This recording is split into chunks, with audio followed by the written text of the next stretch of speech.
Bismillahirrahmanirrahim. Assalamualaikum warahmatullahi wabarakatuh. Perkenalkan, nama saya Viva Astari, NIM 1800919, YAKI kelas 7A. Baik, di sini saya akan mencoba membagikan sedikit materi tentang budaya organisasi. Untuk itu, mohon disimak ya teman-teman. Baik, yang pertama akan kita bahas dimulai dari definisi. Untuk definisi budaya sendiri merupakan cara hidup yang berkembang serta dimiliki bersama oleh kelompok orang dan diwariskan dari generasi ke generasi.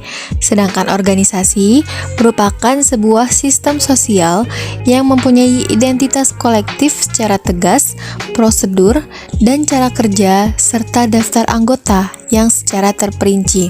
Sehingga budaya organisasi merupakan perangkat sistem nilai-nilai, keyakinan-keyakinan, asumsi-asumsi, atau norma-norma yang telah lama berlaku, disepakati, dan juga diikuti oleh para anggota suatu organisasi sebagai pedoman perilaku dan pemecahan masalah-masalah organisasinya.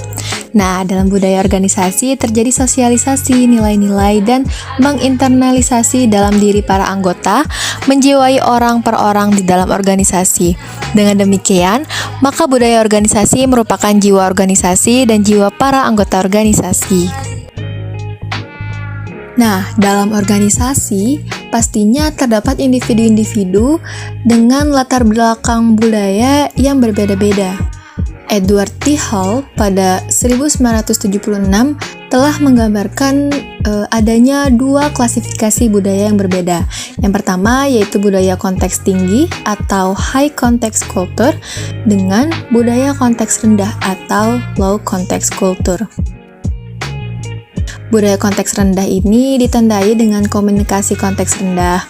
Pesan yang disampaikan itu cenderung verbal dan eksplisit, gaya bicaranya langsung, lugas, dan berterus terang. Pada budaya konteks rendah, komunikator lebih mengatakan maksud atau they say what they mean dan memaksudkan apa yang dikatakan, they mean what they way. Sifat dari komunikasi konteks rendah adalah cepat dan mudah berubah. Pada budaya konteks tinggi, kebanyakan pesan itu bersifat implisit atau tidak langsung dan juga tidak berterus terang. Pesan cenderung tersembunyi dalam perilaku nonverbal pembicaranya.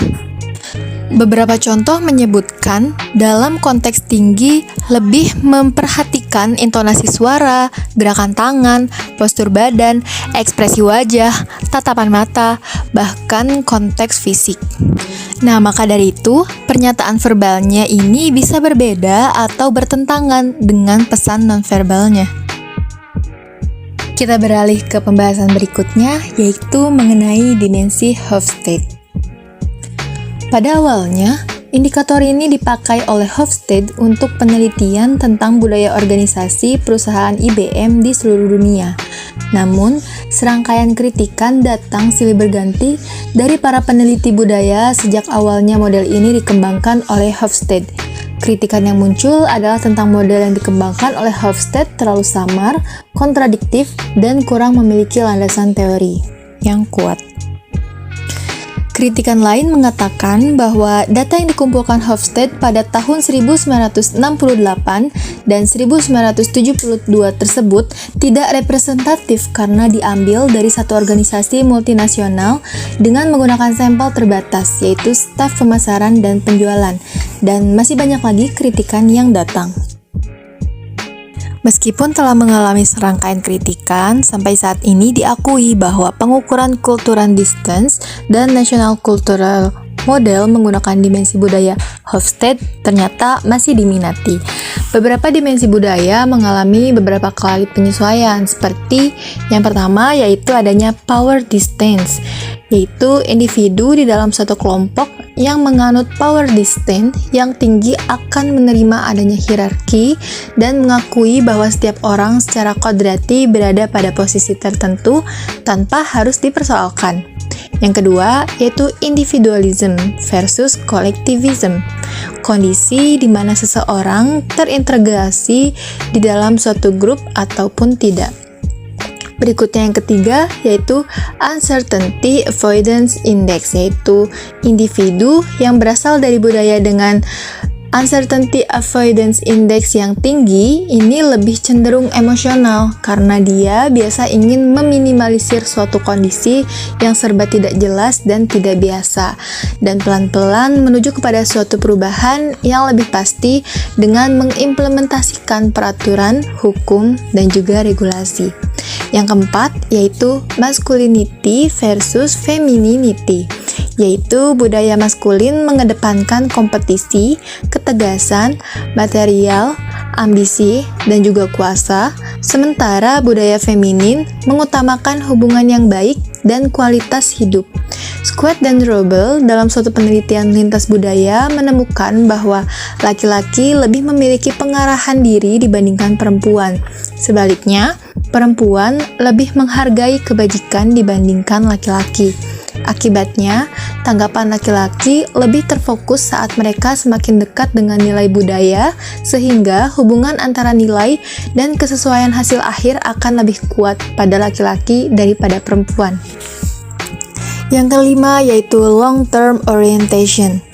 Dalam masyarakat yang berorientasi jangka panjang, mereka ini lebih menghargai sifat pragmatis yang berorientasi pada penghargaan terhadap masa depan karena merupakan suatu penghematan. Mereka menghargai ketekunan dan adaptasi terhadap keadaan yang berubah. Sedangkan pada masyarakat berorientasi jangka pendek, mereka lebih menghargai tradisi, lebih bangga terhadap negaranya, lebih ingin melestarikan keaslian, lebih menghargai kewajiban sosial, serta mereka lebih senang membalas suatu pemberian dan bantuan dari orang lain. Dan yang terakhir ada indulgence versus restraint. Budaya ini menyangkut sejauh mana anggota masyarakat berusaha mengendalikan keinginan dan dorongan mereka. Indulgence merupakan ciri khas sebuah masyarakat yang menginginkan kepuasan diri dan kehidupan yang relatif bebas berkaitan dengan menikmati hidup dan bersenang-senang. Sedangkan restraint lebih menekankan tingkat kebutuhan dan mengaturnya dengan menggunakan norma sosial yang ketat. Mungkin itu tadi sedikit materi yang bisa saya bagikan kepada teman-teman.